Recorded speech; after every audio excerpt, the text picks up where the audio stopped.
I know the government shutdown has a lot of folks feeling stressed right now, especially if your paycheck's on pause or hours got cut. But don't panic, there are resources out there that can help you stay on your feet. Here are some tips. Day one of the government shutdown, and here are 4 things I would do if I was a furloughed government worker. Let's talk about it. So you know I have to make my standard disclaimer. If you see me looking down, I am referencing my notes. Number 1, as a furlough employee, I would see if I was eligible for unemployment compensation for federal workers. Yes, this is a thing, all right? So depending on how long this shutdown lasts, federal workers are eligible. You need to check with your state, though, to see what those requirements are to apply for unemployment compensation for federal workers. Now, it seems like at least I think in my state, there may be a 1-week waiting period before you can apply for this benefit. But I think right now, the very, very first thing I would do within those first 48 hours of me being furloughed is to see what my state guidelines were for unemployment compensation for federal workers. And as soon as you can apply, I would apply. 2, I would contact all of my creditors, okay? And that includes if you have a mortgage, I would contact the bank that holds the note to your home to see what programs and services are available to me during this time.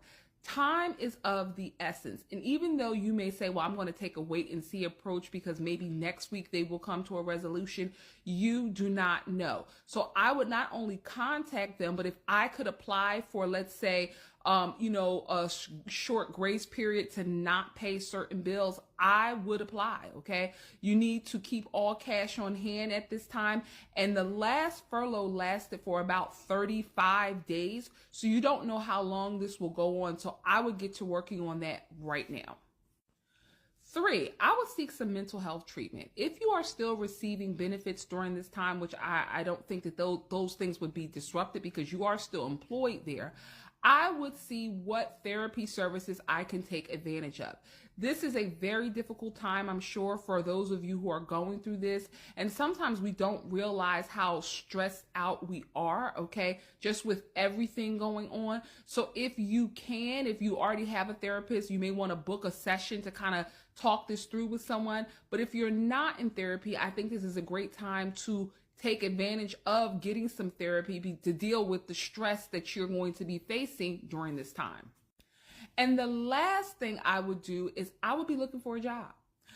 I would be looking for a job. Yes, I understand that in the past, it was just a great thing to work for the government. It was considered very stable work in this country. But I do not believe that is no longer the case. And while you have downtime, even this week, while you have a lot of time on your hands and technically you are still employed, I would take every opportunity to update my resume, update LinkedIn, and I would kind of see what is going on, out there in the employment field that I may be interested in applying for. So get down in the comments and let me know what you think about some of the tips that I offered. Have you already started doing those things, or do you plan to start doing those things before the end of the week? I would like to know.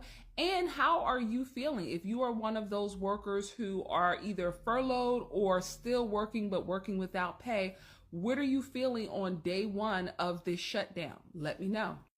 If you found any value in this post, please make sure to like as well as share. And to continue with the conversation, make sure to follow the Black Desk Society, where politics, pop culture, and money meet. First, start local. Check your city or county website for emergency assistance programs, things like rental help, utility relief, or food support. You'd be surprised how many local groups step up during times like this.